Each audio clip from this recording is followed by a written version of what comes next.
Good evening, ladies and gentlemen. This is Brock Beard from lastcar.info coming at you after the conclusion of the Echo Park Auto Trader Grand Prix at the Circuit of the Americas, or as Clint Boyer called it, Cota Speedway, covering the conclusion of a green flag finish that we had where William Byron has cruised to his second victory of the season.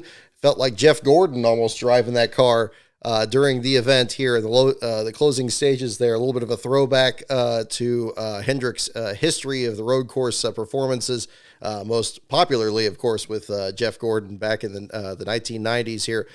Tremendous victory for William Byron. He had to be absolutely perfect out there with only having the stage cautions during this race. Pit crew had to be perfect. He couldn't make any mistakes, and Christopher Bell in particular was keeping him very honest in those final couple of laps. The unofficial margin of victory, 692 thousandths of a second. It was whittled down from, about 2 seconds or just under 2 seconds on the final lap there.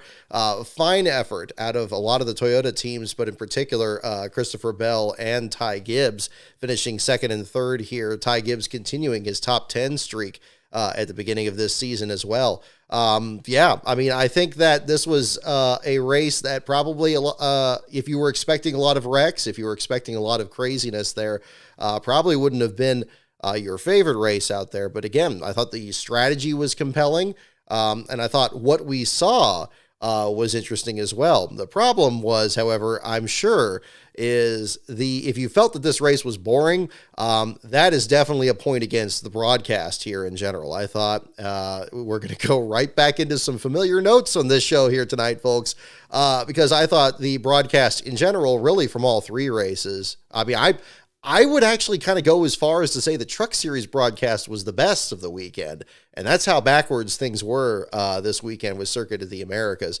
There were a lot of moments that were happening that just kind of whiffed right by, whether it was Austin Cindric running in the back of Corey LaJoie and then the camera cutting away from it, and that is more of the production side of it, or Noah Gragson spinning out directly in front of race leader William Byron, which was shown on camera, but then the booth didn't respond to it.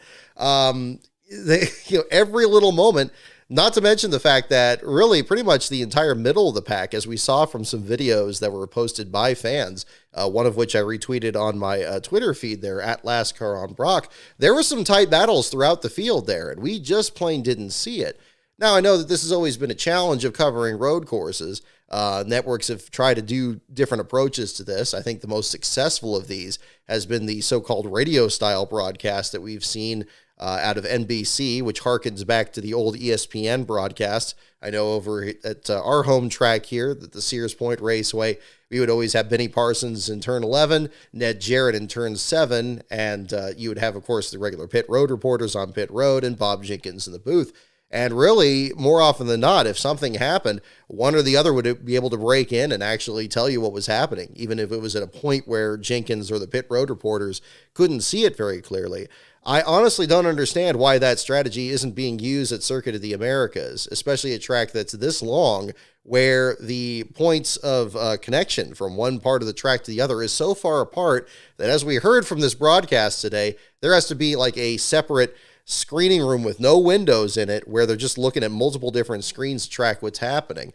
And again, when that's going to be the approach, you're inevitably going to miss something, even when you can have cameras pointed at every possible direction, because you don't have people actually on the ground doing it. I think they should have at least had as many different stations with reporters there as they did have actual corner workers at the track here, and I think we would have had a much better broadcast. There were other issues as well where I felt like Kevin Harvick in particular was trying to draw attention to something that was happening, whether it was the drivers that were passing out after the end of this race. Very serious business. We're certainly hoping that Corey LaJoie is okay after it was shown rather dismissively on the broadcast that he was having trouble getting out of the car there and getting checked out there after the race. This was the kind of thing that really definitely needs to be shown that much more. I think that there's a real disjoint between what's going on in the booth and what's going on in the production. I think the booth took a very positive step by bringing Harvick in, by kind of offsetting the boisterous nature of Clint Boyer, and also helping out Mike Joyce to make sure everybody else isn't just kind of ganging up on him there. But at the same time, I mean, the production just isn't responsive or not responding quick enough either. But again, we're seeing the same habits that have been formed, and that's what they are. They're habits. They've been mistakes at some points or another, where they'll miss something that happened, or they'll cut away too soon, or they'll reference something, they'll just tell us about it instead of showing it. But at a certain point there, it just becomes the way that the production team is just approaching it every time, which is unfortunate, because I think what we saw, especially in the Xfinity and Truck Series races, is this track really lends itself to some great shots of what's happening in the field. If they just hold a shot at one of the corners to show everybody kind of scooping the dirt out of turn 8, or the different approaches they'll take to some of the more aggressive corners on the track, I think that's a really interesting part of it. But instead, you got all these onboard shots, all the commercials just slam cutting into it. We don't even get to see the entire field, the entire top 10, finish in the top 10 at the end of the stages, which makes me further wonder what's the point of having the stage cautions to begin with, if they don't even have any patience for these gimmicks that NASCAR's put into the system here. So it's unfortunate. And I think a lot of that was to the detriment of this race, because I think, much like what we saw at Phoenix a couple weeks ago, I think we saw a very solid race out there. I think there was some very interesting strategy that was going on. And even though William Byron was much more dominant in this race than Christopher Bell was over at Phoenix, I still think that what was happening further back and drivers climbing back into contention, for example, Bubba Wallace and Martin Truex having problems at the very beginning of the race, a replay that itself was cut off at lap 1. We didn't see till much later in the broadcast. Seeing them get back up there and finishing closer to the top 10. I mean, looking at the race results here, we had Truex in the top 10, actually, finishing in the 10th spot, and Bubba Wallace back in 15th. Both of them were battling for about the 13th spot until the final laps. So that just shows you right there how much that changed just in the last couple of laps of this race. And that was just one example. Anybody that was working their way through the field there, I think that would have been interesting. It would have been nice if they did through the field, like NBC used to do, where you'd actually kind of go one by one through everybody and have the pit road reporters or the people in the booth have something to say about everybody. But again, it just goes to show that in any race, especially at a road course race where you do have to be so precise, where it has to be so important, to actually kind of get the cars around there, and how difficult it is to actually stay on the pavement. Lastbro and I discovered that from our hot lap over at Sears Point a couple weeks ago. It really can, it really can be compelling. Just keeping the car on the track is interesting. So I get that the TV can only show one thing at a time. But when you have multiple pit road reporters and multiple broadcasters in the booth, you should at least be able to cover a majority of what's happening. You're always going to miss something. I'm sure even the greats back at ESPN or TNN missed plenty of things that happened in a race. But this was really interesting. And I think it was not to its fullest potential. And that's disappointing, because I think this, as the first road course of the season, as the first road course since the Netflix series came out, and an introduction to people of these races, I think, unfortunately, they're going to, probably a lot of newer fans are going to get this wrong perception that the road races are boring, that they don't have a lot of cautions, they're not going to have a lot of crashes. I hope that's not the case. I think that in this one here, we definitely still saw some very physical racing, people getting spun out, people aggressively trying to make up ground. I think the one part that Fox actually covered pretty well was, again, Christopher Bell's march towards William Byron in the final laps. Although at the same time, it seemed like they kept warming up to call Byron home as the winner when that margin just kept getting smaller and smaller. I would think that if you're in the opportunity of actually broadcasting a race, you want to make sure nobody's going to be tuning away. You want to be like, hey, this isn't over yet. He has cut down, 2 seconds in, the last 3/4 of a lap. I mean, you got to really ramp that stuff up. I just think that there's an element of showmanship that's missing. That's kind of really kind of an issue, from all this too. It wasn't quite as bad as the Xfinity broadcast. Quite honestly, I was writing my article for the Xfinity and Truck Series races yesterday, and I kind of found it disappointingly easy to kind of tune out that broadcast. We had Adam Alexander come back in the booth. Again, good to see him back in there, but there wasn't really an improvement on that end either. And I think that was really to the detriment. It was just more laughing and just disconnection with what the production team was showing in that race. And I feel like there was a lot we missed in that event too. So it's really too bad, and it's unfortunate because I think there were a couple of people that were talking about on social media that it kind of makes you feel like you actually want to be at the track, which I think is a positive thing. I was definitely feeling that too. I feel like if, you were there at any point on the track and every time you see him come by, you'd see how quickly, people are able to kind of slice their way through the field. And that would have been really interesting. But it's unfortunate because I'm sure this is going to get, I have the same feeling I did at Phoenix. I feel like this race is going to get hammered and was it a good race poll? And I don't think that's going to be fair. I don't think that is. I think that green flag racing has its place in the sport, and the broadcasts need to get out of the frame of mind where they're waiting for a caution and begging for a caution and then making the audience also hope for a caution. You need to show what's exciting at the time. And you need to make that adjustment. And again, I have no problem demanding more from professionals. They put themselves in that spot. They should be capable of doing it. I know Mike Joy is certainly capable of doing it. Clint Boyer and Kevin Harvick come from newer stock, and they need to be able to follow that lead and show that, yes, it is really interesting.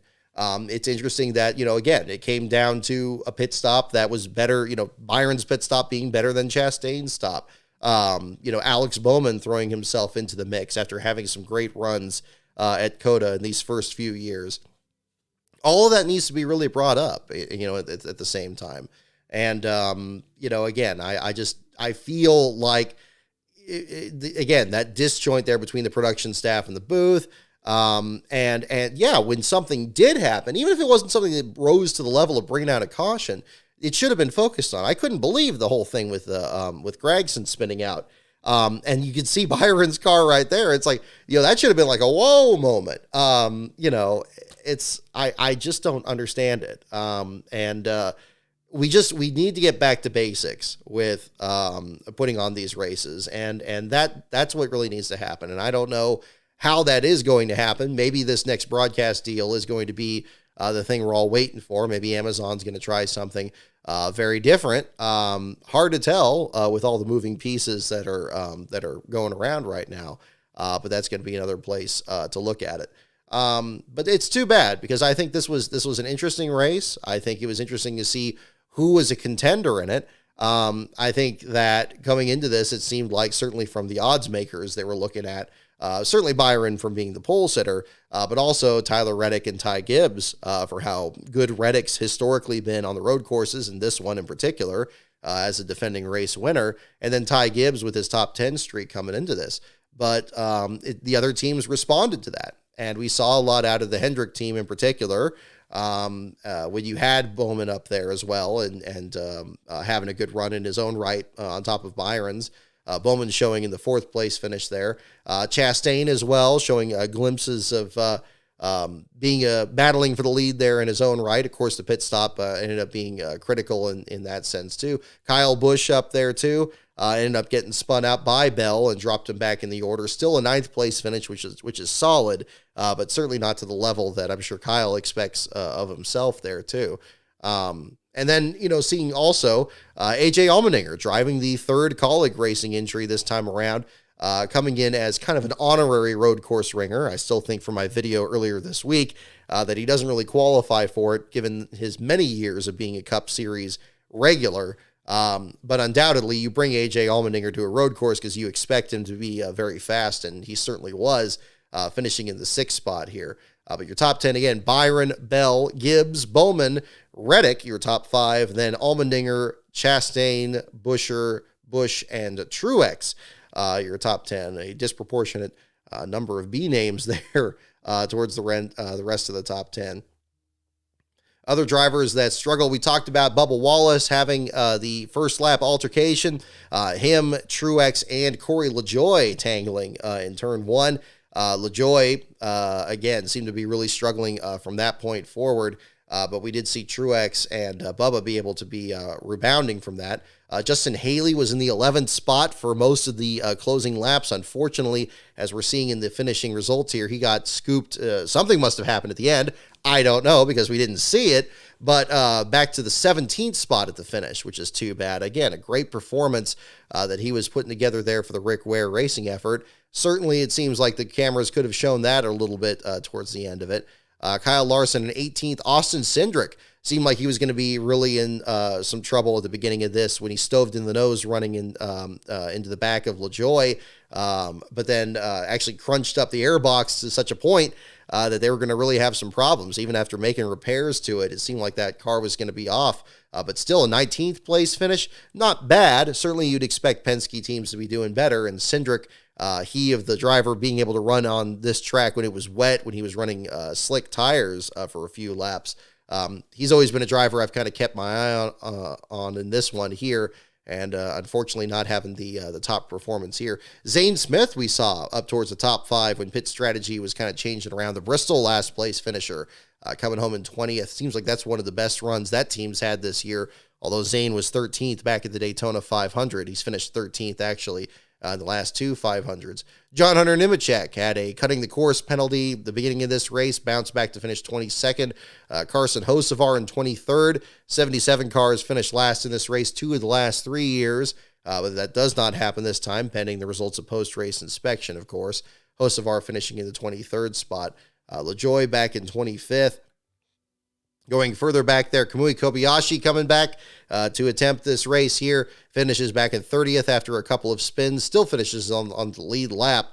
Daniel Suarez unable to come back from a pit road penalty of his own in 32nd. Kind of shades of the race at Indianapolis last year, the McDowell one, where it came down to McDowell and Suarez had a bad pit stop and just couldn't quite catch up to the 34 in the final run. Brad Keselowski seemed to be having all kinds of problems out there in the number 6, had at least a few altercations, still ends up the last car on the lead lap.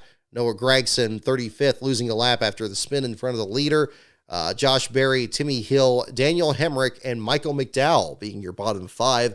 McDowell with power steering problems at probably the worst possible track that you can have steering problems, reminiscent of Ryan Newman wrestling his car around Watkins Glen a few years ago. Quite a few years ago now, driving for Penske back then, being able to get a decent finish out of that. But here with the next gen car and all the other, technology involved in these cars and the many more corners that the Circuit of the Americas has compared to Watkins Glen, it was an almost impossible task. But McDowell did the best he could. Had a couple of pit stops there where they kind of let the faster traffic go by.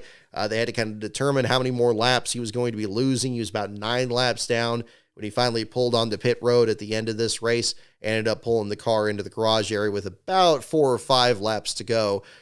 So again, unofficially, his last place finish is going to be his first of the year, the 37th of his Cup career, and the 40th across the top 3 series, which breaks a tie with both J.J. Yaley and Derek Cope for the 4th most all-time.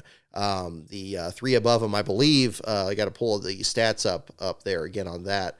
Jeff Green, of course, the all-time last place leader, and we'll pull up the rest of the standings here as well. Looking at it, Joe Nemechek, Jeff Green, the all-time leader with 121 last-place finishes across NASCAR's top 3 series. Of course, this was a big weekend for the Green family. We'll get into that with the Xfinity Series race review. Joe Nemechek, the second most, with a distant 48 last-place runs. Of course, John Hunter now competing in the Cup Series now, or returning to it for the first time since 2020. Morgan Shepherd, 42 last-place finishes, third most all-time. And Michael McDowell, again, pending the results of post-race inspection, this would be the 40th. His tie was originally 39 with Derek Cope and J.J. Yaley. And then the late J.D. McDuffie completing the top 5 there with 32, all of those in the Cup Series. So, again, a bit of history here, even though it wasn't, even the last place battle, I think, was a bit more difficult to track. Not quite as difficult as the Truck Series. It seemed like almost too much was happening at the back of the pack there in that one. But that'll be definitely another one to certainly look at the same time. But everybody else finishing within 2 laps of the leader. Michael McDowell, the only DNF from this race, again, pending the results of the inspection here at the same time. Kudos to Motorsports Business Management and Carl Long for getting back into the Cup Series for the first time since 2022. They even upgraded their number 66 to the Dark Horse Mustang body there. Timmy Hill gets behind the wheel. They were going to have Matt Jaskell run this race. Unfortunately, a sponsorship deal didn't work out, so Hill got out there. The Amtricity sponsorship there, understand it's a solid-state battery company. They also had a trucking company out of Texas jump on board for the number 66 this weekend. And they did a fine job. I mean, in spite of having to start towards the back of the pack, they were in last place for a good chunk of this race. But they kept the thing in one piece. Hill seemed pretty happy with the car over the radio. Just had a little bit of a loose condition in stage 1. They kind of fixed that up there with some adjustments and, didn't start losing laps until really the 3rd stage and dropped back a bit to 37th. And even then, they still beat not only McDowell with his issues, but Daniel Hemrick, who seemed to have some kind of issue with the fuel or oil pressure at one point, because as Hemrick was coming back out of pit road, he was relaying that information to his team. I don't know much more about what the situation was there, but we'll certainly find out about that the more Kaulig Racing posts the results of that. But again, solid run there, and good to see any number of open teams out there, with this one having 3 of them between Kobayashi, Allmendinger, and then, of course, Timmy Hill in this case. And Hill getting a redundant tail end penalty for unapproved adjustments to start the race here at the same time. So again, it may not be the most impressive finish that you can see out there, but it's just good to see. I think any team out there, and especially a smaller team like that, traveling to, the heart of Texas is no small effort, for that organization out there. And just, again, welcome back to them, for getting back out. Hopefully we'll see them a lot more. I don't know if they're going to make it quite this far out, at least on the Cup Series side. Although I anticipate, hopefully on the Xfinity Series side, because we had, Mason Philippi driving for him last year. So again, hopefully things turn out that way when we have I guess that would be our next road course race at the beginning of June, but that'll be another one to look at there too. Eric Jones pretty far back in the lineup, both the iconic numbers there. Eric Jones in the 43 and 33rd, and Harrison Burton had a spin in turn 1. Looked like he had another later on in the race, dropped him back to 31st. Ricky Stenhouse had that tangle with Kobayashi there. Reminiscent of, as people were pointing out on social media, of his tangles with Kobayashi at Indianapolis last year. Stenhouse ends up in 29th, just 1 spot ahead of Kobayashi. The margin between the two about 4.2 seconds, according to the unofficial results. But again, I think it was a really interesting kind of race that played out here. And again, it would have been nice, again, if we saw much more of it. But I think, even from what we saw and for all the flaws, and there were many in this broadcast, I thought it was interesting. I was compelled. It felt very old school to have the field kind of strung out a bit more and really see, the strategy actually have a factor. I think the problem is, what we overlook when we want cautions all the time and overtime restarts and everything is that's too forgiving to the field. It just bunches everybody up. There's going to be some kind of big wreck most of the time when you have it in overtime. And then you're going to have another overtime finish, and it's going to just completely scramble the order. And it undoes really everything that really kind of brought the field up to that point. And it makes it less likely that a driver that, for better or for worse, was dominant out there and probably deserves to win for having the best performance. And we know, obviously, even when there's going to be a long green flag run, it's not always the fastest car that wins. It's not always the best team. And something does just naturally happen. Just ask Justin Allgaier from the Xfinity race at Phoenix. That still is very much alive today. But, again, it's, I think that's something that still has a place in this sport, and fans should be tolerant of that. And I hope that they, if they are frustrated and feel that this race was boring, I hope they realize that that's much more in how it was portrayed versus what was happening at the track. And, we need to be able to see more of the action, and the broadcast booth needs to be able to respond to it and really focus on why this is interesting or why this moment is compelling to bring it home to us. I'm so glad Lee Diffie is re-entering the discussion about broadcasters in the future here, because I think he does this very well, especially in the Indy 500.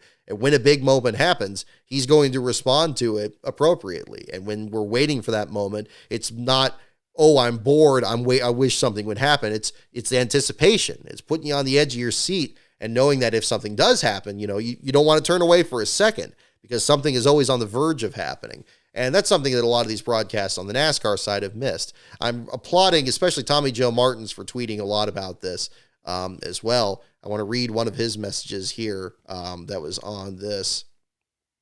Let me check here because I want to make sure I get the wording correct.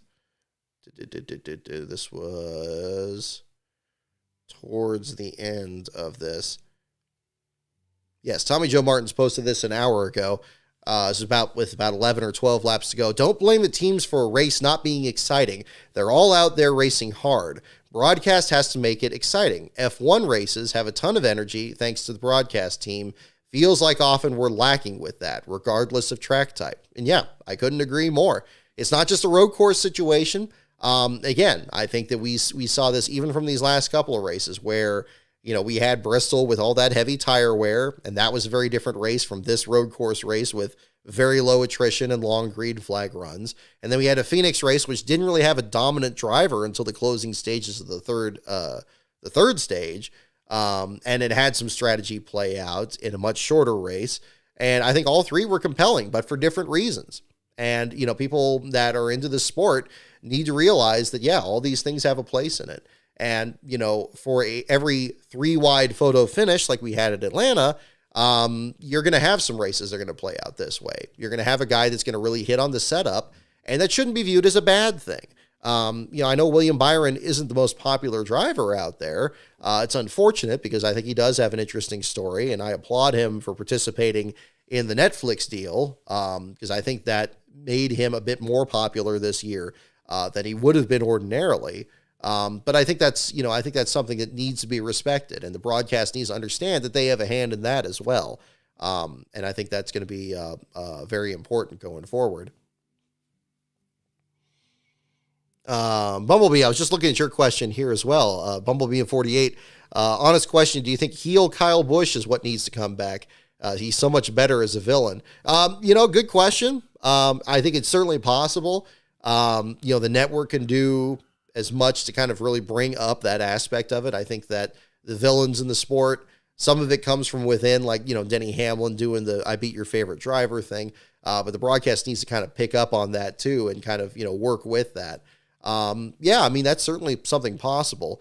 I'd be kind of curious what Kyle Busch's, kind of just state where he feels he fits in all that right now, because he's still very outspoken. I appreciated his comments talking about drivers from the 1990s stepping out of the sport and how fans responded to that. And Kenny Wallace had an interesting video on that as well this week. So he's still very much capable of being outspoken. It is interesting to see that now he's driving for Childress. He is becoming a bit more popular. I don't know if the heel thing would necessarily fit. I mean, it's almost like, people are like, yeah, you tell him, Kyle, that kind of thing now.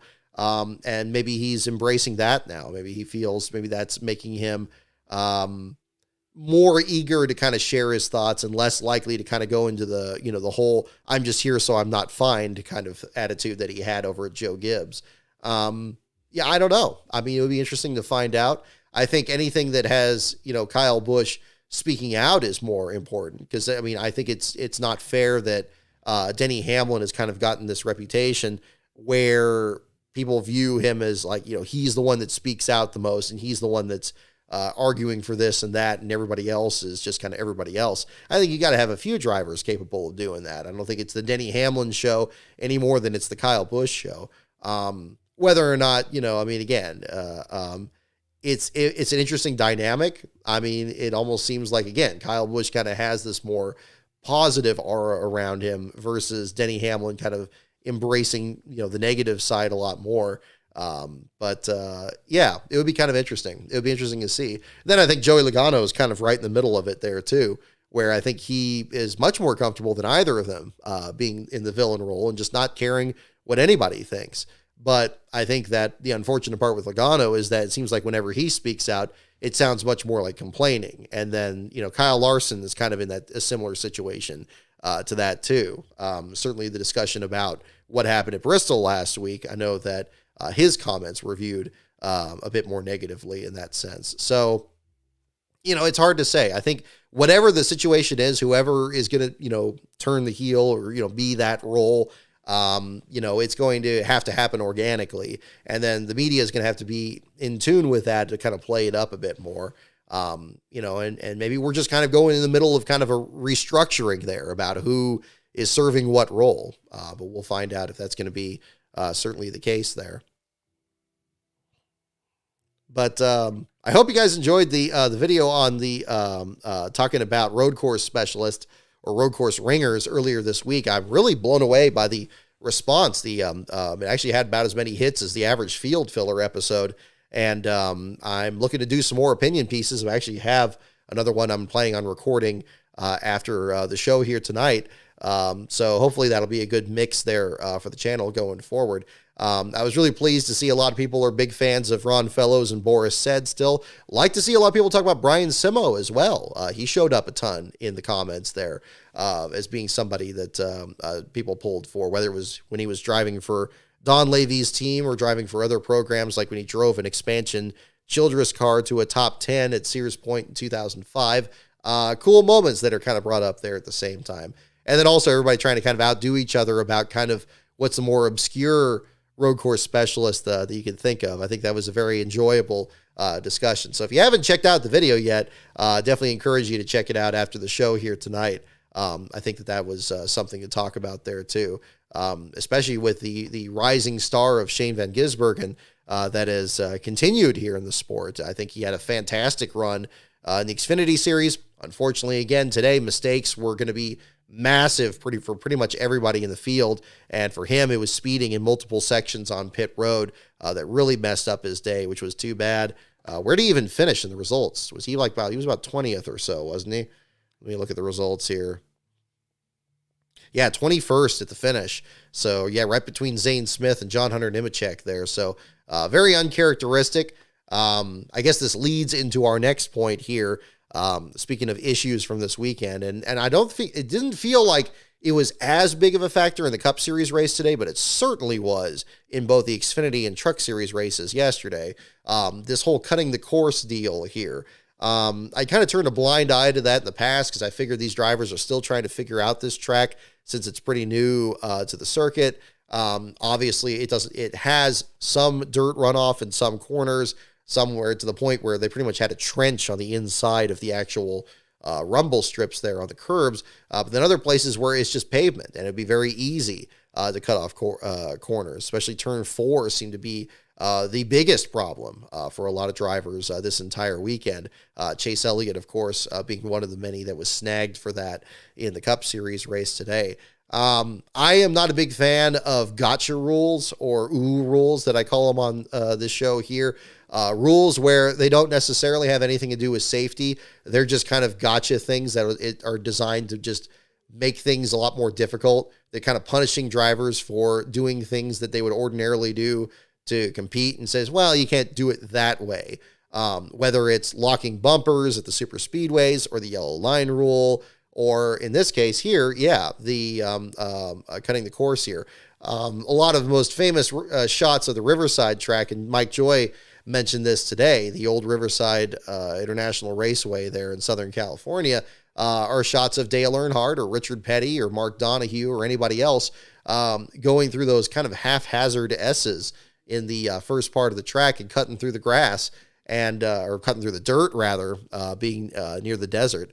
And kind of taking a straight line through there. No penalties for anything like that back then. It's just, great fun. You're seeing drivers trying to do anything they can to get around traffic there. Now, obviously, there's punishments, I think, on the equipment that restrict drivers, even back then, from really kind of venturing off course. Of course, the sand being so soft, or also being a situation where a car can get bogged down or stuck in the dirt. or maybe they kick dirt onto the track and it becomes a hazard for other drivers out there. There's other ways to, even back then, to keep drivers in line. You see a track like Sears Point, if you watch my green Sears Point video, there is so little runoff in all those corners, and this was indeed a problem when the sport went out to that track for the first time in '89, and the adjustment from Riverside to Sears Point is like you can't get a wheel off without finding yourself into the tire barriers. Alan Kowicki, Jimmy Means, and other drivers were having several problems with that right from the get-go, and that became a big story. The field that started that first race there was really kind of a patched together group because pretty much everybody's cars were just pieced together. Then you think of a place like Watkins Glen, where it has long straightaways and 90-degree corners at most times, where really getting a wheel off in the dirt could not only result in you hitting those unforgiving blue Armco barriers that are all over the track, but could result in a massive pileup with multiple other cars. It's very much still the super speedway of road courses. So you have these different tracks that I think have a way, one way or the other, that kind of keep the drivers on the track. And then at Circuit of the Americas, where so much of this is repaved, and we see this at tracks today like Watkins Glen, and even to an extent Sears Point, that have repaved over a lot of the areas that used to be grass and used to be more restrictive of where drivers could go. Circuit of the Americas doesn't really have that. So NASCAR has felt it important to really step into this and say, okay, well, look, you have all four wheels on the inside of the curb. You're going to be black flagged, and it could be something that could be potentially really catastrophic, as we saw with Shane Van Gisbergen in Saturday's Xfinity race. Unable to serve a pass-through penalty, it was a 30-second time penalty that dropped him all the way back to 27th by the end of the race after battling in the top 5. That could be terribly catastrophic there, and I don't feel that the punishment necessarily fits the crime.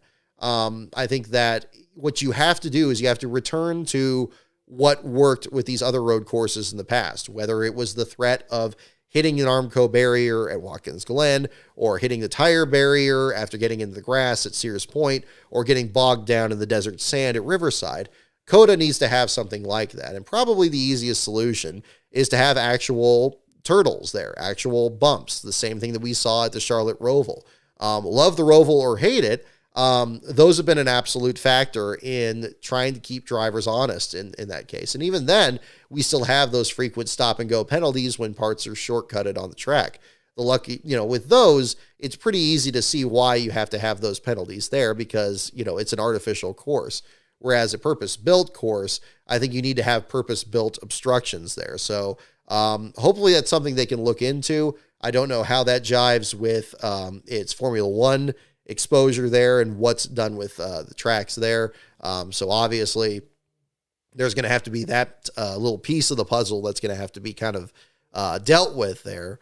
But ideally, I think that would be the best thing to really kind of work with there, that really make it punishable when you hit any kind of turtles, especially in the S's there, that, you're not going to want to lean on them that much. You're going to want to stay within the track boundaries there.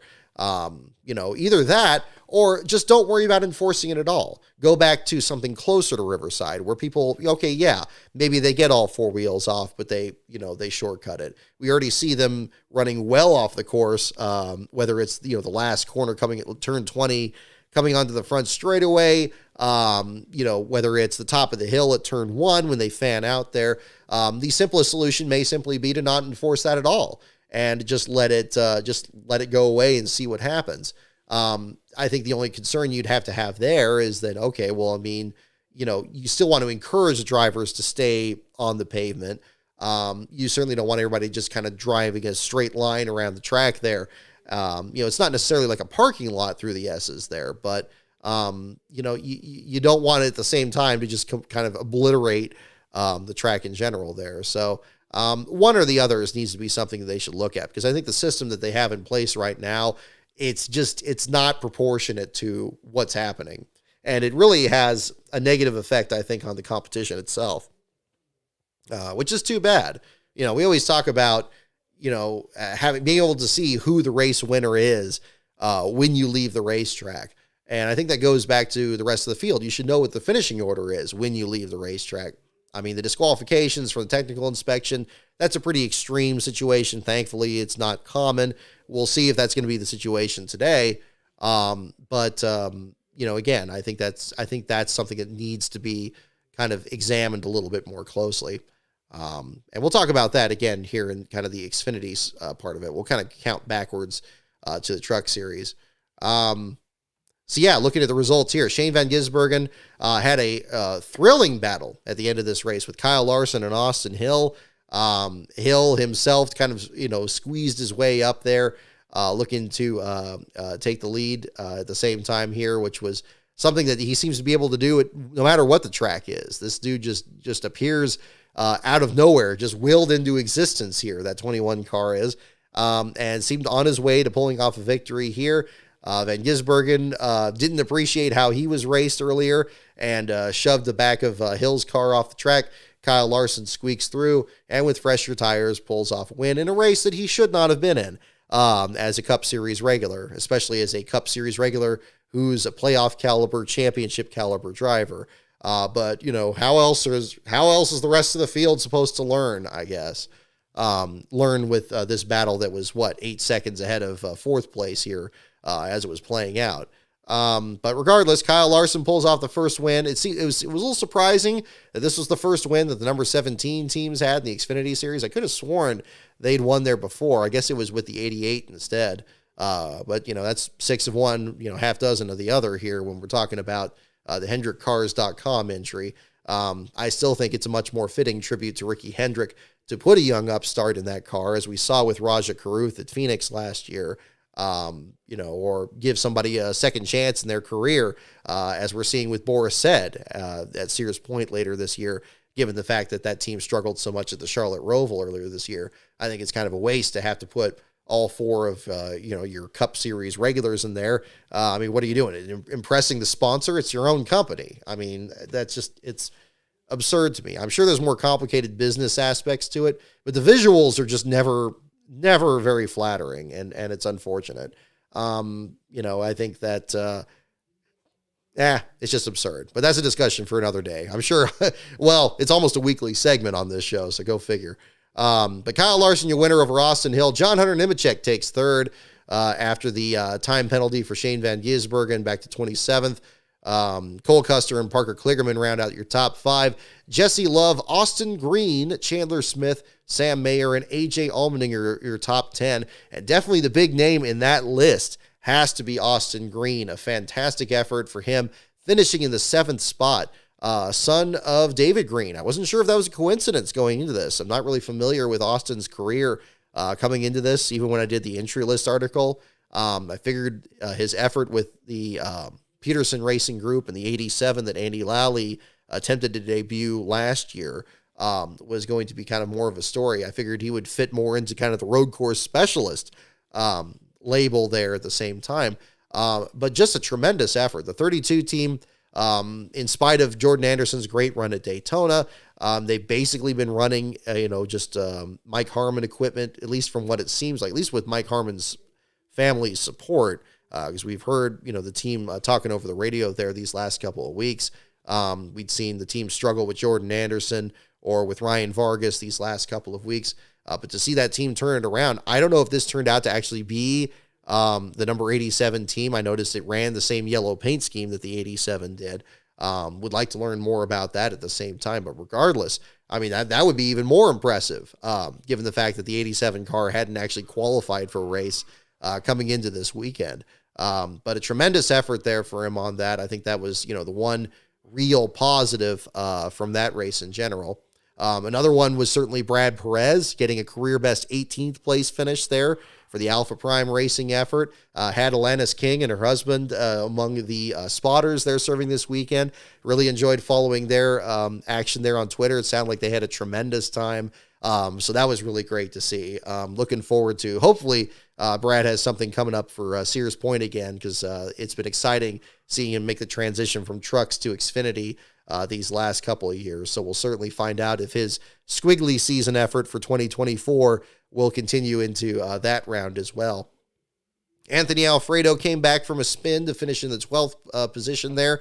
Chandler Smith was one of two drivers spun out by Sammy Smith in the early laps of this race, came back to finish in 8th place, so good run for the Phoenix winner. Parker Kligerman in the 5th place run had a bit of a scuffle there with, who was that, Sage Karam on pit road after the race, so that was kind of a surprising exchange of words there. Just shows how much these drivers are really kind of stacking into each other during the race at the same time. But regardless, Karam back in the 17th place finish at the end of this race with Kligerman up to 5th.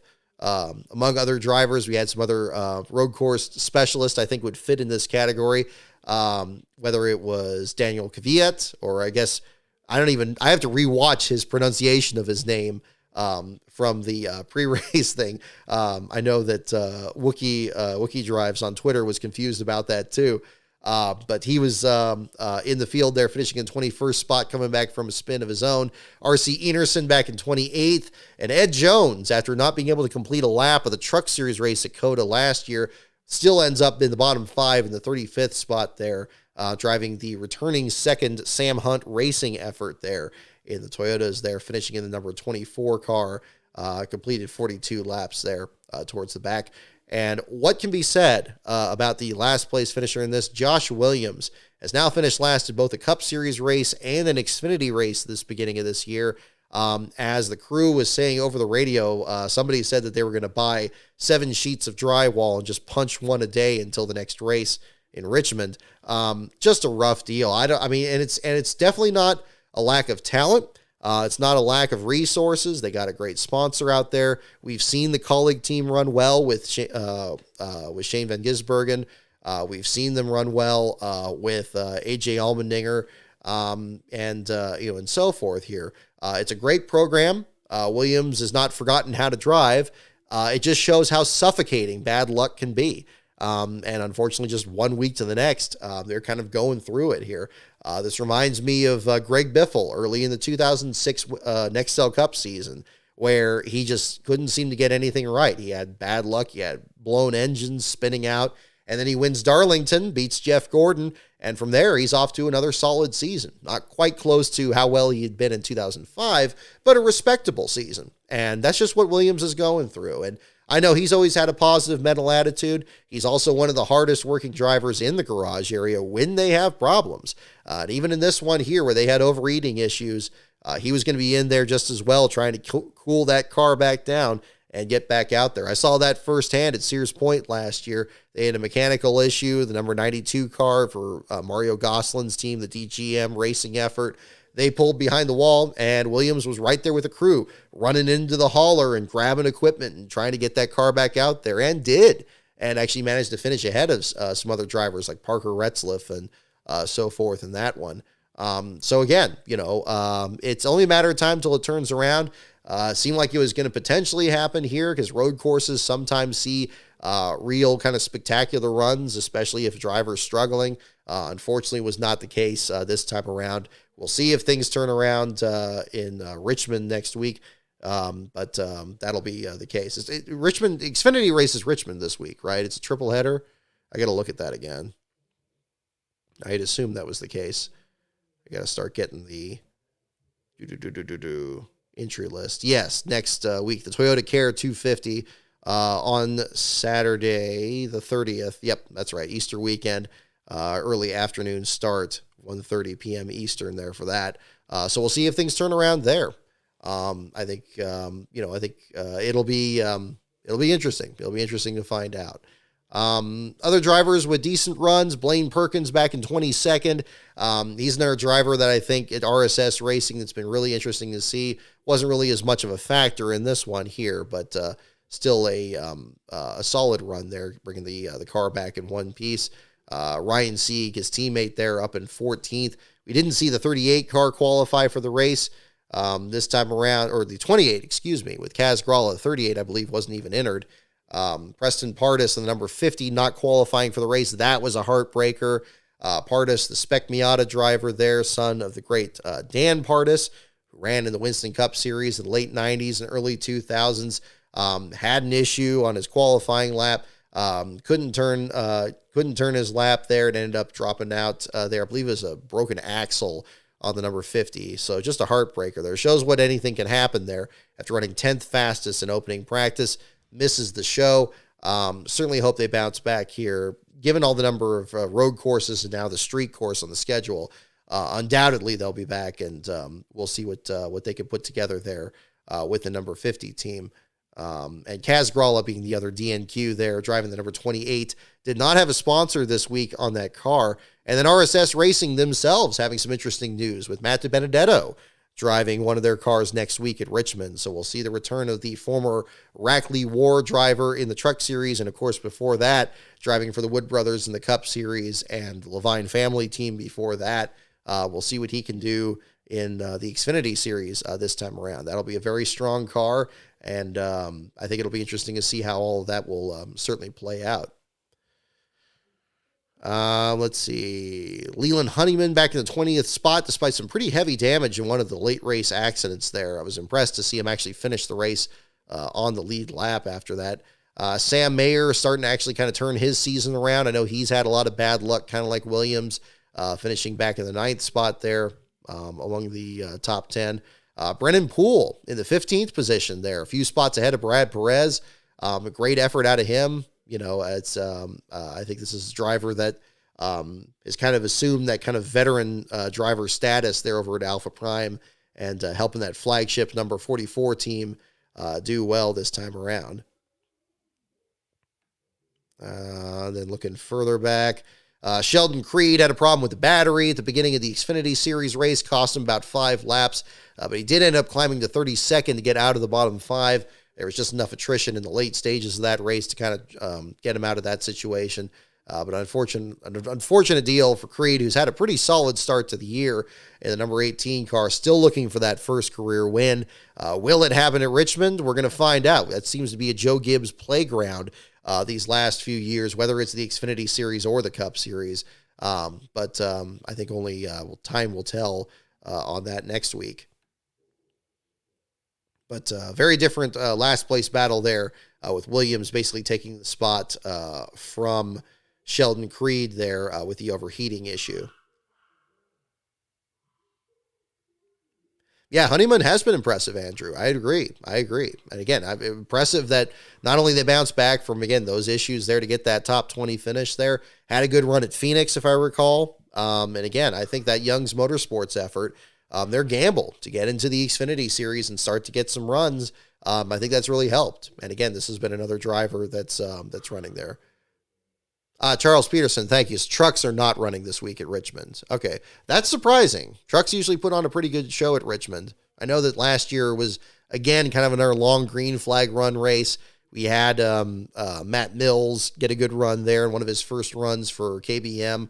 Hopefully things will be interesting. But of course, Martinsville, the spring Martinsville race, that's always kind of their gateway to bringing in other drivers into the Truck Series. So we'll look forward to that when the Truck Series returns in a couple weeks. We'll go ahead and transition right into our discussion on the Truck Series here, bringing this up. I'm not lying when I say that I think between the 3 broadcasts this weekend, the truck broadcast was actually kind of the best. I'm still not a huge Jamie Little fan, but I felt certainly engaged in what was happening. I think what probably helped was the race itself, that there was so much crazy stuff happening. And this kind of points to, I think, again, the culture that occurs in, like, whether it's the booth, the production studio, and their communication. It seems like when there's a lot of real crazy stuff happening, they're going to catch a good portion of it. But long green flag runs and strategy, they almost seem like they don't know what to do with themselves. And I think the booth is trying to bring up things that are happening, but the production studio is just not reacting quick enough to actually show it.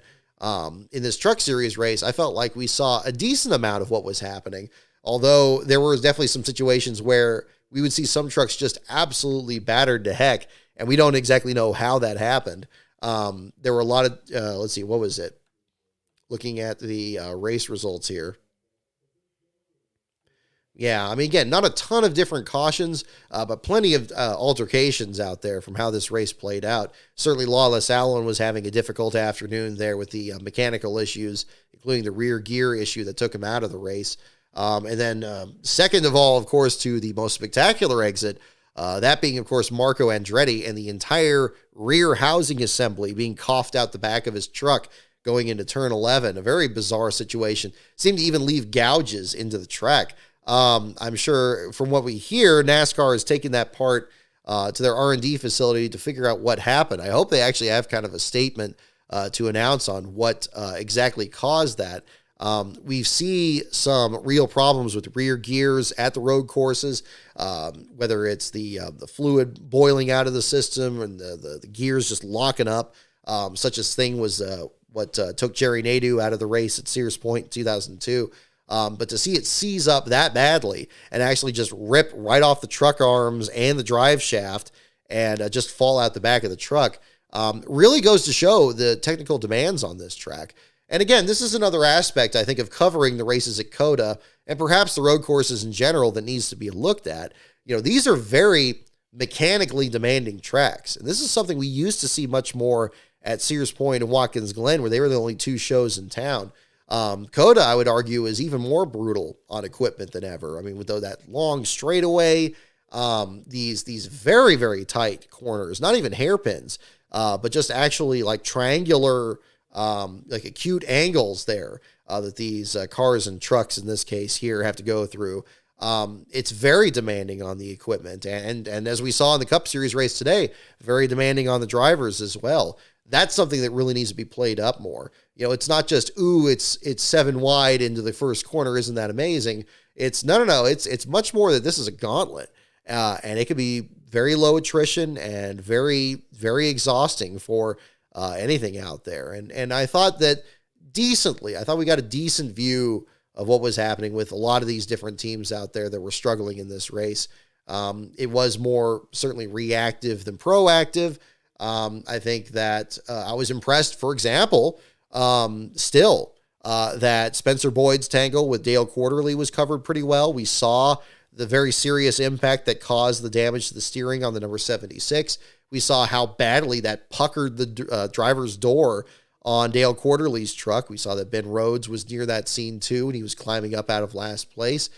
We saw some pretty heavy damage to the nose of Raja Caruth's truck as well, and they had to work on fixing that truck to get him back out. Timmy Hill had the whole left side pushed in as well. I thought it was really interesting. I would have liked if they kind of featured a bit more about some of these other drivers that were, newcomers into the sport. What was it? We had Carter Fartuk, a number 22, the Skip Barber graduate and instructor, as it turns out, driving the number 22 for the Josh Realm effort. Jack Hawksworth got a decent amount of attention and well-deserved for a 6th place finish in the Tricon Garage effort. We haven't seen him in a NASCAR nationally sanctioned event in several years. We've 2019 at Mid-Ohio for the Xfinity Series, and this time around he performed even better than he did on that day, so that was good to see. Another driver that went through a lot was certainly Taylor Gray, finishing in the 2nd spot. Had some damage to the side of his truck, an unscheduled stop as well, working his way back up there. But Corey Heim was just entirely too tough for anybody to handle out there. Drove it like an absolute veteran. Certainly he has plenty of road course experience. I think also certainly falls into that road course ace category that you would put an AJ Allmendinger into or somebody like that.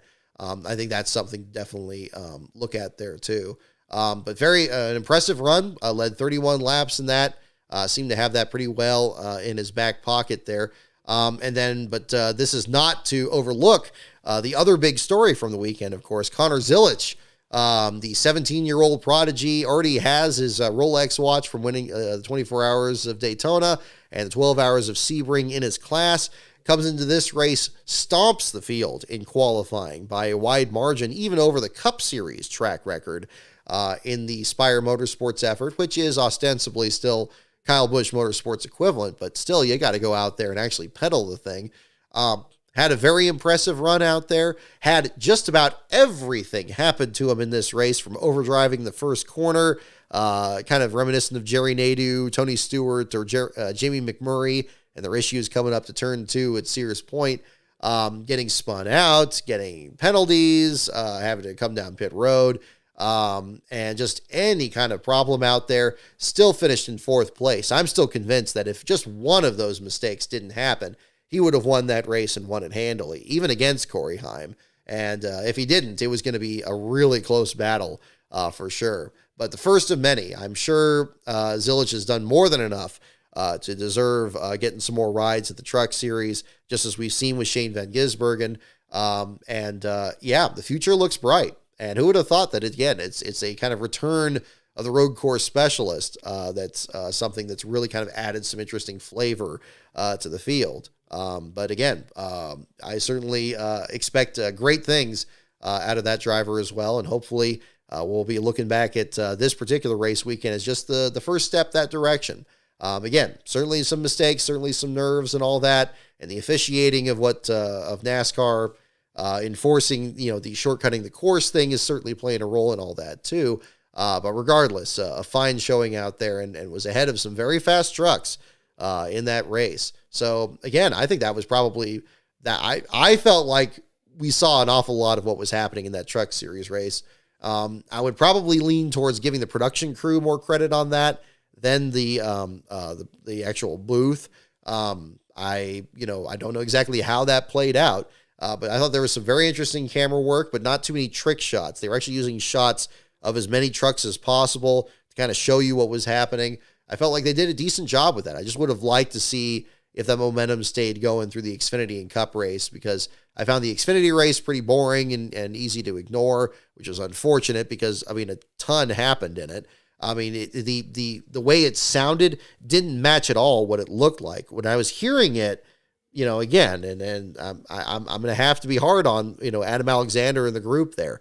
They were just laughing and just goofing off and not really paying attention to what was happening.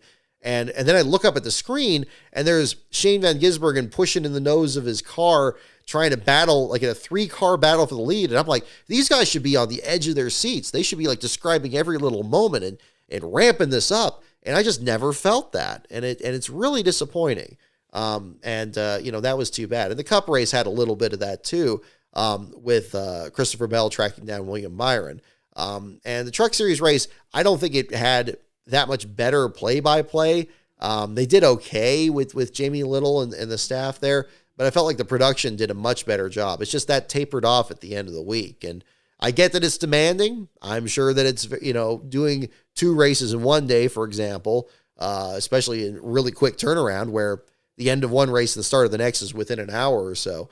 But again, it just wasn't to that same level there. And if they need to rotate different crews in there to keep things fresh or to try a different approach or something, I think that's the kind of thing they should probably look into doing, because doing it the way they've been doing it is just having declining results. And that's kind of unfortunate, I would have to say.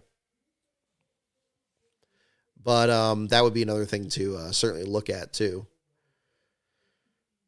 Tyler Ankrum back in the order there, finishing in 24th.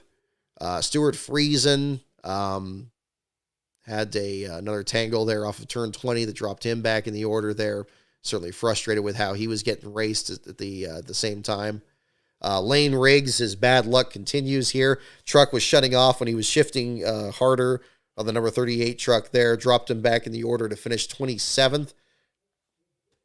It was good to see him have at least a decent run in his last time out here. But again, something's going on in that 38 team, and I don't know exactly what it is, but I hope they get it figured out here. I know that the existing point system is pretty forgiving for a driver that struggles so long as they pull off a win. But still, Lane is too good of a driver to be struggling as much as he has. It's very much the same situation as what we're seeing with Josh Williams on the Xfinity side. I'm struggling to think of a good example in the Cup Series side here. Maybe Zane Smith for how much he struggled in the Spire team, although I think as a rookie, we kind of got to grade that on a curve a little bit. Yes, Lane is still a rookie in the Truck Series here too, but I think that his past Truck Series experience shows that they're certainly capable of great things over there. So hopefully that turns around. I think that's going to be something to watch, not this weekend at Richmond, but certainly the next round coming up at Martinsville. So those are kind of the big points there from the weekend. If you guys have any other questions from this weekend's action that you want me to talk about, definitely let me know in the chat and we can go into that. I'll kind of look into this here at the same time. Find it weird that NASCAR's racing this next weekend, given that it's Easter. Yeah, exactly. I was actually reading a book recently that talked about how it was not really a rule, but it was just kind of understood that the 2 off weekends that they would have in the sport, at least at this time of year, is they wouldn't race on Easter and they wouldn't race on Mother's Day. But again, I've spoken about that myself here, and I'm sure it'll come up again here in the future. Doing a race at night, I guess, is still kind of a decent compromise, at least for the Easter date. They probably should consider something like that for the Mother's Day deal as well. But I think it's worse on the Mother's Day one because it's throwback weekend, and anybody that's geeking out about the sport the way I do, that's an unfortunate choice to have to make. I know not everybody celebrates Mother's Day the same way or maybe views it in the same regard. But it just seems strange to put it on that weekend, like put a Pocono race or something on Mother's Day weekend, something where, if you miss it, it's like, it's not that big a deal, or put Dover there. I don't know. That's something else to kind of look at, or just leave it open. I don't know. But,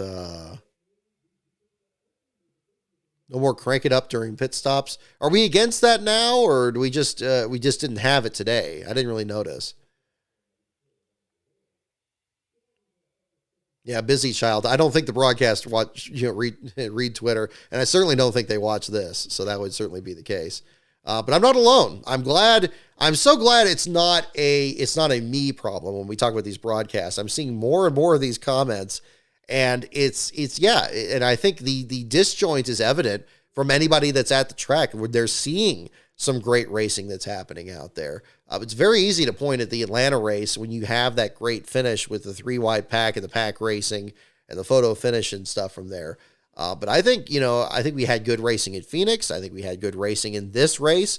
And I think in spite of the issues they have with the tires, I think we had outstanding racing at Bristol last week. But I think that'll be another thing to certainly look at. Perhaps if more people observed Easter Monday, race on Easter Sunday would be more tenable. Yeah, I agree, Joseph. That's a very good point. Again, same deal with that. I know here, at least, we don't, have Monday off there for Easter. I know people's spring break schedules are different. Some people have the break going into Easter. Some have it off. Some have it for both weeks. There's a lot. And then, of course, you have, the date of Easter moving around on its own. I get that that's tricky to work with in a schedule. But, it's been like that since, as long as, since time immemorial. So that's basically been the case. But I don't know. I still not crazy about it. Andrew Bremner, updates on 500 days. That is one of the videos I'm still working on. I haven't really made much progress on it this week. I'll say I still need to be able to kind of get the production on that done. My goal was to get it out this month. It's just been kicked down the road. The reason for that is because I've been working on this other script here that I've been collecting a lot of material on, but I'm very excited about it too. And the advantage of that is once I get 500 days done, I should be able to record this script and get it set up there too. Again, if you're interested in more updates on the videos, I highly encourage you to check out my Patreon, patreon.com/LastCarOnBrock. For as little as $1 a month, you'll get the updates that I have on videos I'm working on and kind of an idea of what other projects that I have coming up here. But yes, 500 days, I anticipate that'll be the next video I'm going to be releasing, unless I do some opinion stuff here in the meantime. That's kind of what I'm looking at here in the meantime. I still need to, oh gosh, that reminds me, I need to still edit a recording I did for NASCAR, man. I'm behind on that. I got to get that sent out as well, because that was a very interesting video that I was just recording. I think it was this past Wednesday or the Wednesday before? I have to remember on that. But we'll be getting that together. So yeah, so those of you who are actually in the $1 level, that's the other bonus on that level too. You get advanced access to any videos that I record for NASCAR Man History as well. So again, if you're interested in that, that'll be another part too. So I'm very excited about that. Also very excited, as you can see, I got the Bristol shirt. Got that brought back out here. So big thanks again to John on Twitter. I definitely wanted to make sure to wear that on the show today. I'm very tickled by it. It's great. It's just as much Pontiac excitement distilled onto this that I was hoping for sure. So I wanted to make sure to wear it on the show. And I don't know if he's in the chat here today, but if you are, again, thank you so much. I'm glad the diecast I sent out was received as well. I'm glad that got there safely. So we got that. Yeah, big kudos there for sure. Especially after enough of a crazy Bristol race that we had there at the same time. I don't really follow IndyCar that much. I'm seeing Eric Banton's comment here talking about the thermal deal. Yeah, honestly, I don't follow IndyCar that closely.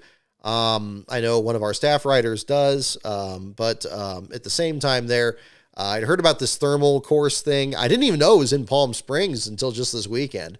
I'd heard a little bit about it and what they're doing, this test session and all that other stuff, but haven't heard very positive endorsements of the event here from the discussions here. But I don't really have too much to add to that. I didn't watch it at all this weekend here, so don't have much to certainly add. Yeah, just the same stuff with NASCAR has been kind of more my focus this past weekend. Yeah. No, I thought it was great. I know that I'm very interested, especially to have the number 44 on here where it's on like the old Pontiac. I think that's great. And they have kind of the ghost of the 42 sponsorship.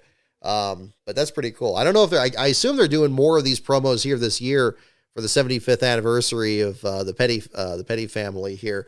So I'm going to be very excited to see about that. Oh, we got a trivia question on the other side here. Let's see. This man's only road course win not at Riverside was at Bridgehampton.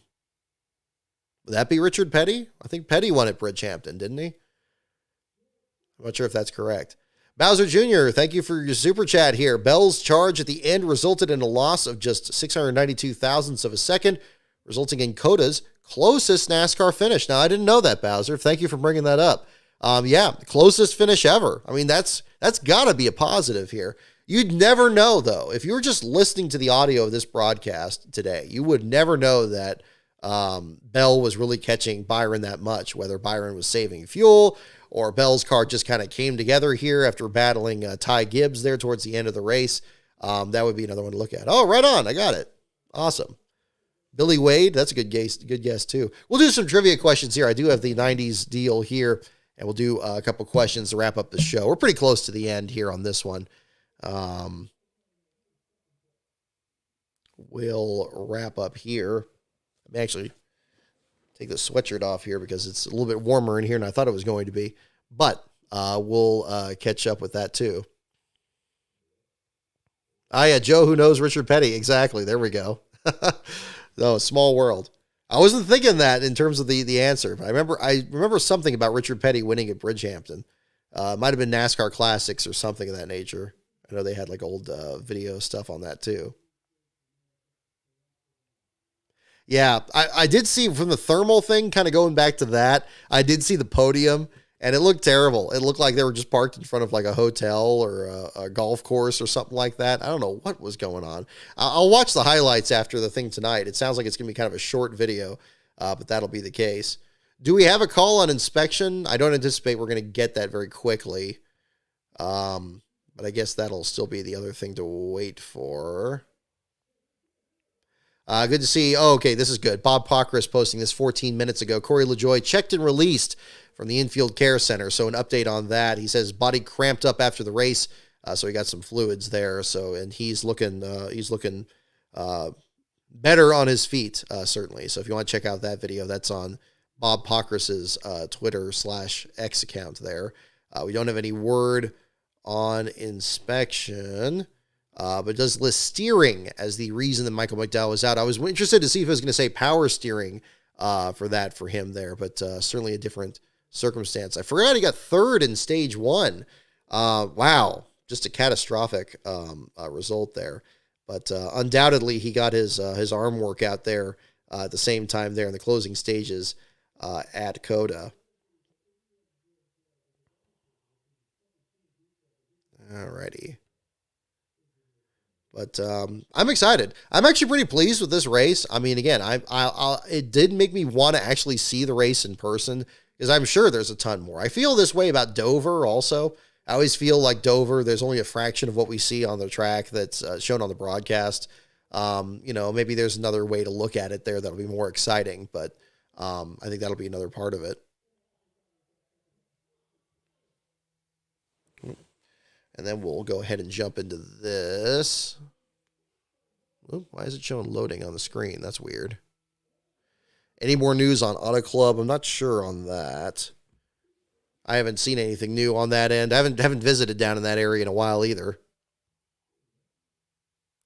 But that'll be definitely another part to talk about. Oh, I have something for show and tell too. So we'll do that. Let me do this.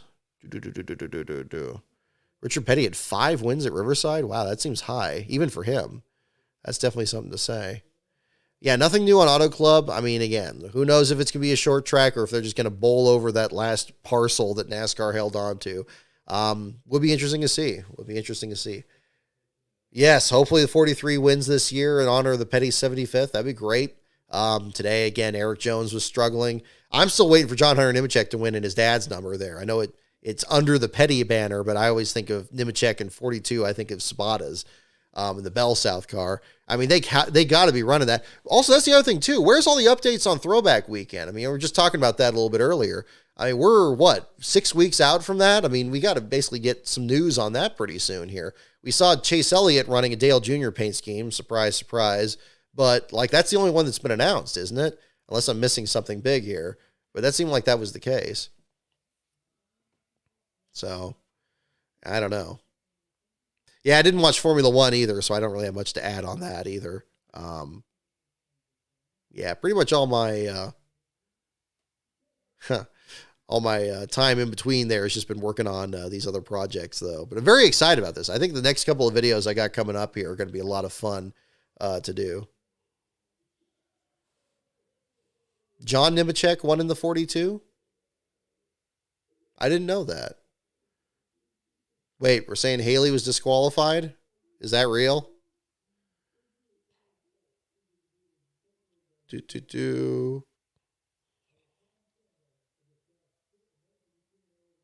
Silent Spades. I don't know if you're pulling my arm or anything. Or is that the reason he dropped to 17th? Did he get like a time penalty? I'm seeing Justin Haley posting 35 minutes ago. Just a week later, Justin Haley bested Rick Ware Racing's best ever average running position in a Cup Series race yet again. He had an average running position of 14.2 at Cota. So there you go. So great effort for him. Yeah, I don't think we have a call yet, so we're probably not there yet. We'll do some trivia here in just a moment. I'm going to get something to drink here in just a bit, too. I'm a little bit parched, but we will get going here soon. Yeah, no, I don't see anything here. Ooh, Kyle Busch not happy with Christopher Bell. I mean, obviously there was that altercation at the top of the hill there. Alrighty. Well, okay. Yeah, we'll do, where did I put it? Okay, here we go. Yeah, 500 days is going to be a fun episode. I'm enjoying actually taking a bit more time on it. Although this week, again, I just didn't get any work on it done. I mean, it's been pretty busy work week here. I won't bore you guys with the details on that. But I'm very excited to get that one done, and I hope to be able to kind of get closer to a release date on that. And I'd love to record this other script that I've been working on because it's just been, it's been really enjoyable. It's been difficult in some ways, but enjoyable in others because it's allowing me to kind of, this other script I'm working on, it's going to allow me to kind of go more into, again, talk about early 90s, like sports marketing and the way the sport was. And I want to kind of bring that into it. I don't want it to just be a bunch of facts. I want it to kind of be a bit more of an experience there. And I hope that comes across because I think it'll be timely as well. So stay tuned on that. Again, Patreon I've already given them some information on that project. But I'm pretty excited about that. Do I think Richmond will be a good race? I'm keeping my expectations pretty low. I think we're going to get some green flag racing, especially on the Cup Series side. I think Xfinity will probably be pretty good. We'll probably get a 2-car battle at the end of that one. I think Cup will be a great opportunity for Ty Gibbs to break through with his first win. I expect Toyotas to be every bit as tough. I think Christopher Bell is going to be very tough, and especially after today. But I think if it could be in our Bell and Gibbs battle, kind of like what we saw in the battle for second, I don't see the Chevys quite breaking out as much in this one. I mean, then again, they've looked really good. Byron's got, 2 wins now. He could just keep the pedal down. Of course, we've seen, I guess the real question is where the Fords fall in all this. We've seen Chris Buescher win at Richmond. Can Brett Keselowski break through and end his losing streak? Those are always possibilities. Is this a place where Chase Elliott can turn things around back on the Chevrolet side there too? That'll be interesting. I don't know why the Fords are struggling. I expected the Fords to be very good this year with their aggressive downforce, but it seems like that's only helped them in qualifying. It's not helping them in the race. And they don't have bad drivers. I don't think they have drivers that are in bad positions. I think even Austin Cindric was off to a very good start. When I saw Cindric and Harrison Burton racing each other for position in the dual races, I was like, wow, these cars look like bad fast. They weren't quite as maneuverable as the Toyotas. I noticed even at Daytona, the Toyotas sliced through the field, especially like Christopher Bell and Hamlin. I thought they were very impressive. Reddick, too. I was like, man, these Toyotas, if they get to a point where it's like a last-minute scramble for position, they're going to be the ones I'd want to be driving. But I don't know what's going on with the Fords. I really don't. We've seen a good cross-section of tracks so far. I guess Bristol was a bit chaotic. I mean, I anticipate Richmond being a bit more calm in that sense, and maybe we'll see a bit more competition out of him. Maybe we'll see a guy like a Chris Buescher get up there and be competitive. I don't know what the problem is. I don't know what it is. So, yeah, we'll see. We'll get to the categories here. So, again, we got the late 90s deal here. We'll go ahead and do some questions. The categories, once again, are NASCAR, pits, teams, tracks, drivers, and the wild card. Categories, once again, NASCAR, pits, teams, tracks, drivers, and the wild card. So go ahead and mention in the chat. Oh, is it meant to be a question? Saw chatter on Twitter. No worries, Silent Spades. No worries. I was making sure I'm not missing anything, so I appreciate you keeping an eye out. But no, I have not heard anything on Justin Haley. So we'll see what's going on there. So we don't have any word on inspection. We probably won't wait around until the call on that here. It's been a plenty long show here this evening, but I appreciate we've got 62 people in here. Thank you so much. I'm glad you guys are tuning in here for sure. I know you have many options when it comes to post-race shows. Very happy that you come on board for this one. So while everybody picks their categories, I'll do the show and tell segment. Before I do that, I'm going to get something to drink here.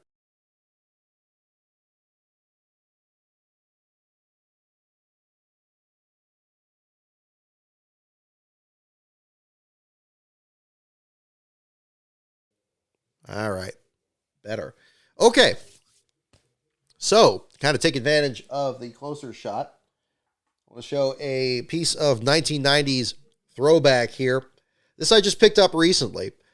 Back in the day, Racing Champions was probably the most popular diecast manufacturer at the time. And, at least the most accessible. I remember way back when you can get a diecast, 64 scale diecast with a little stand, a little card on it, and a blister pack for $1.89. It seemed like that was the going price back at like Target, Toys R Us, or whatever. And they were great.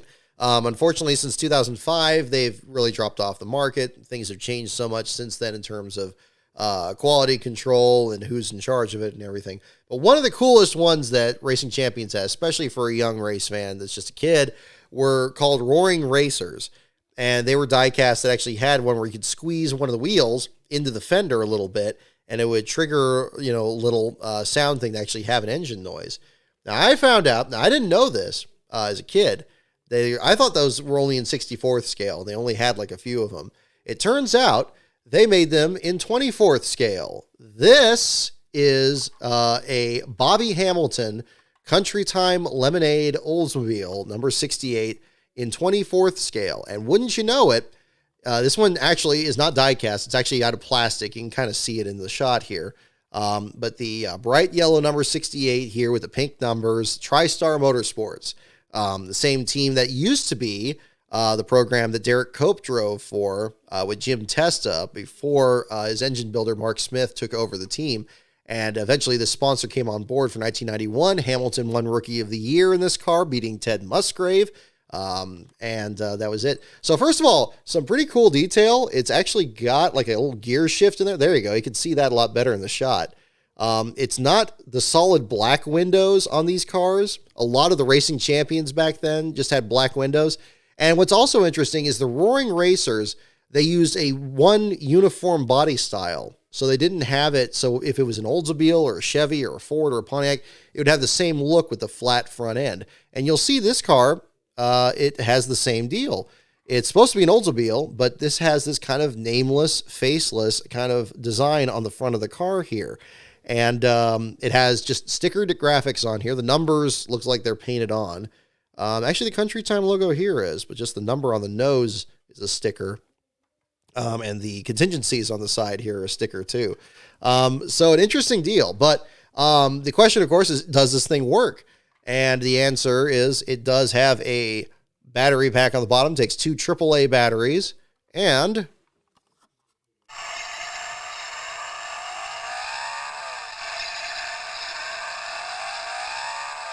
there we go. So it does work. So yeah, you just hit the little, you just kind of squeeze one of the front wheels and it triggers a little sound box in there.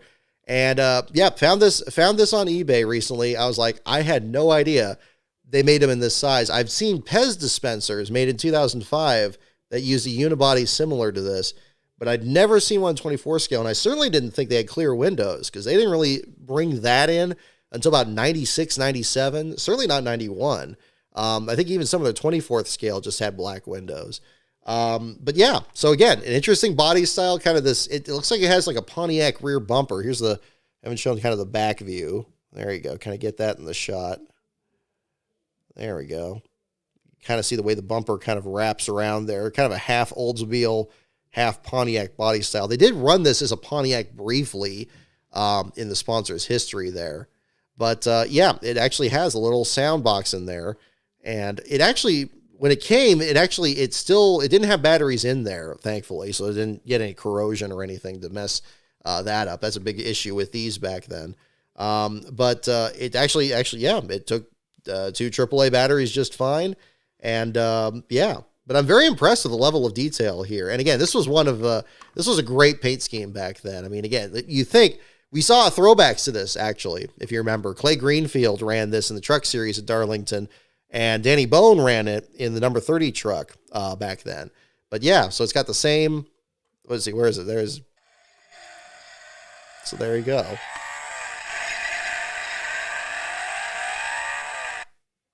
But there you go. So yeah, so very interesting. So it does, I think it looks most like a Pontiac. The Pontiacs had this triangular opera window here, so I certainly recognize that.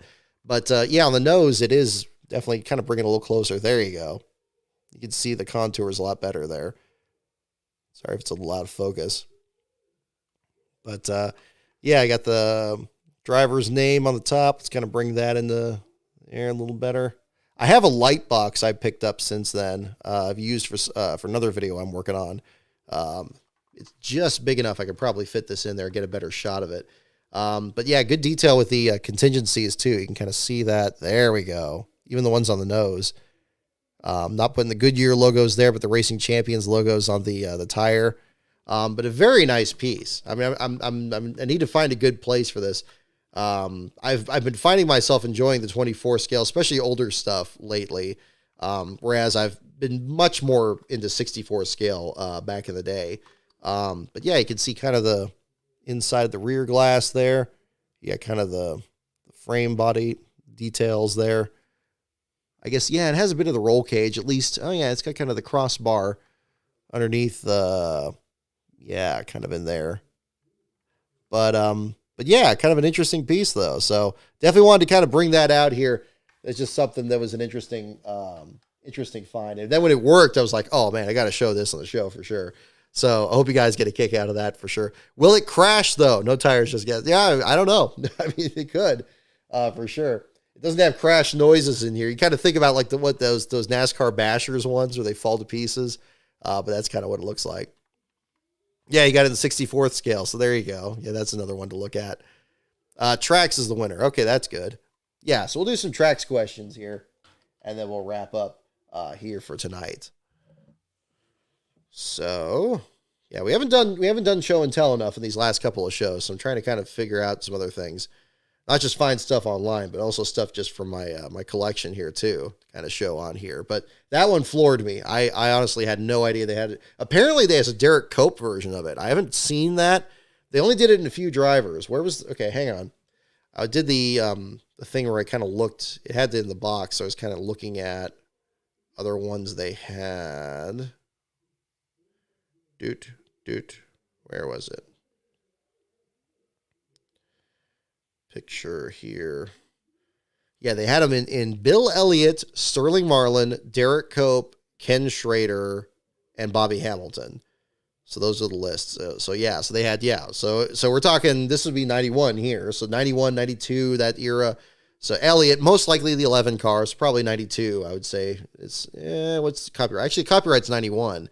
So maybe is Elliott still in the 9 car, actually, the blue car. Sterling Marlin, so 91 versus 92. It would still be the 22, the Maxwell House car. Derek Cope, the Purelator car. And then Schrader in the Kodiak car, the number 25. So I've seen a picture of the Kodiak one, but I haven't seen pictures of the others. There's another person that had like a collection or something like that. But this one here, this one stood out more. I thought this was kind of the crazier looking design. I had the Bobby Hamilton action figure way back when. They had those ones. That was fun. We need to get back to that these days, where we give these drivers action figures. I mean, you tell me somebody's not going to buy a Corey LaJoie action figure or a Kyle Busch one or something. Like, give them like a little helmet or a hat to wear. Especially if you had like diecast of this size, that you could drop the window net and actually put them in there. Like, people would buy that. Heck, I would buy that. So, that's kind of what it needs to get back to. Alrighty. Yeah, I miss having the contingency sponsors too. It just looks nice. I mean, you don't have to have a busy paint scheme. You can have just one. It's just a yellow car with just the sponsors on it. And the sponsors got all the best spots. It's got the rear deck. It's got the hood and all that. And then, you just got all these contingencies on there. Alrighty. Here we go. First question.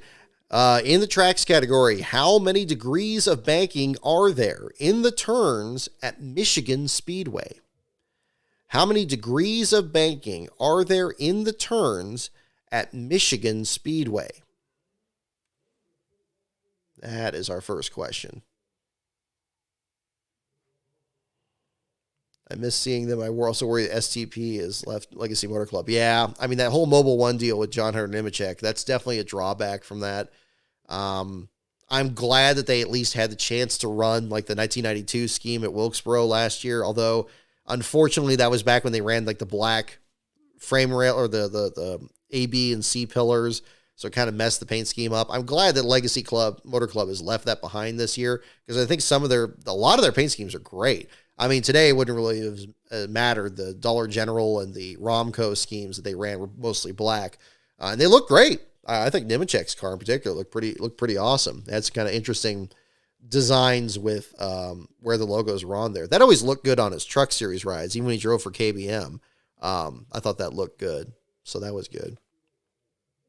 How many degrees of banking are there in the turns at Michigan Speedway? We got guesses for 18 and 20 and 14 and over 9,000. What? 9,000. Okay, here we go. Answer is 18 is correct. 18 is correct. A lot of you got that.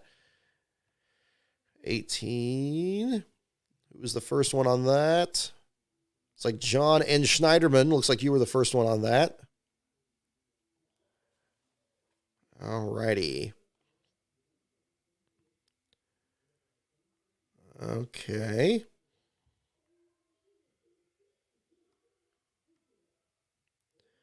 Let's see. Next question. Who finally won a short track race after 52 tries at Bristol?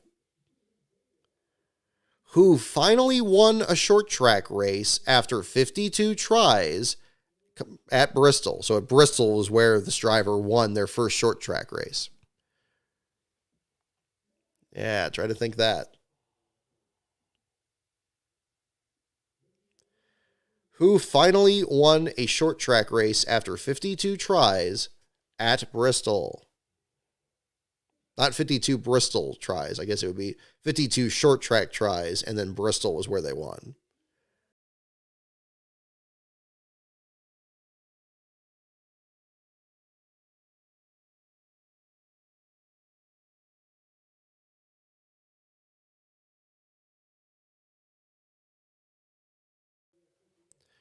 All right, we got guesses for Harvick, Bill Elliott, Mark Martin, Dale Jarrett, Terry Labonte.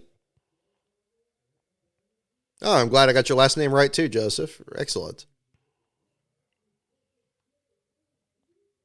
Who finally won a short track race after 52 tries at Bristol? And the answer is Bill Elliott, indeed. Bill Elliott, 1988 is the correct answer. And a lot of you got that one too. It's like Zachary Leffler. Looks like you were the first one on that. Okay, we got a decent mix of questions here so far.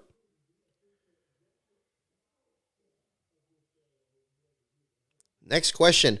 Who broke Buddy Baker's speed record at Talladega in 1970? Who broke Buddy Baker's speed record at Talladega in 1970?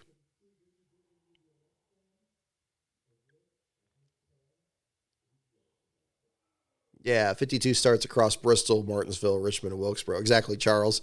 Yeah, it did say in 1988 at the question at the end, but I figured that would make it too easy, so I just left that out deliberately. But here's this question again. Who broke Buddy Baker's speed record at Talladega in 1970?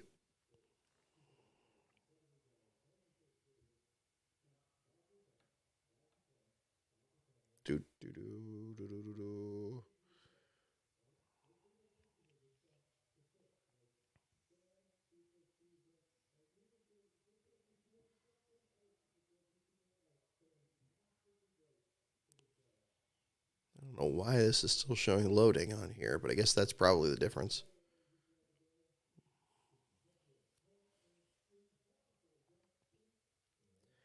Who broke Buddy Baker's speed record at Talladega in 1970?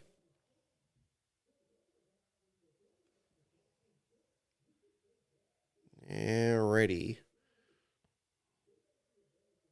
Here's to the Petties coming to Massachusetts to recognize Pete Hamilton, the only person not named Petty to win a Daytona 500 for Petty Enterprises. There you go. Right on.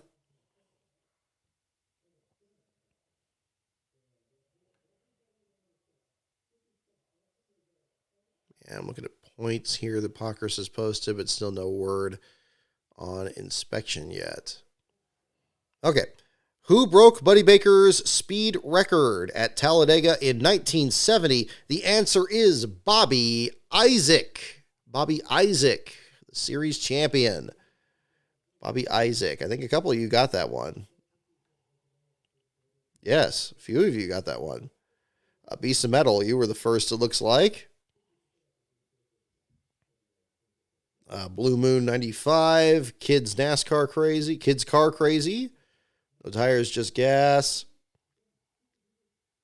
There we go. A number of them. All righty. We'll probably just do one more here. We don't need to do too many here.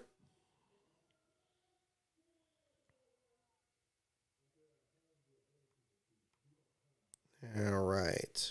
Let's see.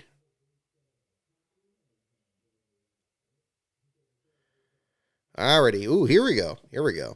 This is a good one here to wrap up here. Last question for the evening here, folks. What was the smallest track to ever host a NASCAR Winston Cup race? What was the smallest track to ever host a NASCAR Winston Cup race? Yeah, really think about what it's asking here.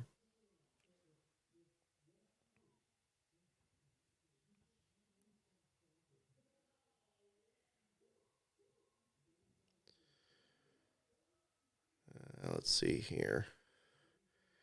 Oh, we got another angle here of the Kyle Busch and Christopher Bell conversation here. Yeah, one of these days I'm going to have to get better at actually playing audio here on the show. We'll have to integrate that back in. We still have the second screen here, so at least that works.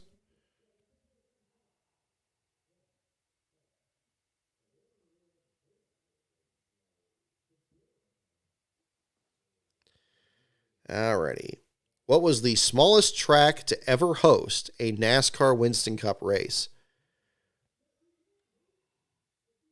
We got several guesses for Islip. Okay. Now, that's the correct pronunciation, right? Because I said Islip in field fillers, and then that was clearly not right. So it's Islip, right? So you actually pronounce the I as an I slip. I'm seeing several guesses for that. Then Bowman Gray. Oh, we got that interesting news this week, too, about NASCAR taking over Bowman Gray and what that means. Does it mean it's going to be hosting top 3 series races? Or is it going to host the Clash? Or is it going to host the All-Star race?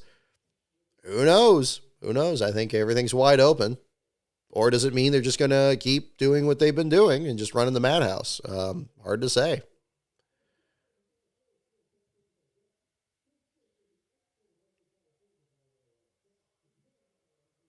Asheville. Want you to be perfect. I got it. I like it. It wasn't like 1/5 of a mile.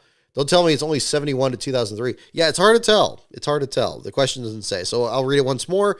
What was the smallest track to ever host a NASCAR Winston Cup race? And the answer is indeed Islip. You guys got it. Islip. It is correct. You are correct. And a lot of you got that 611 Hornet. Looks like you were the first one to guess Islip on that. So congratulations. Ugh. Speaking of Islip, slipped my finger into my eye. Didn't count on doing that. Okay. All right.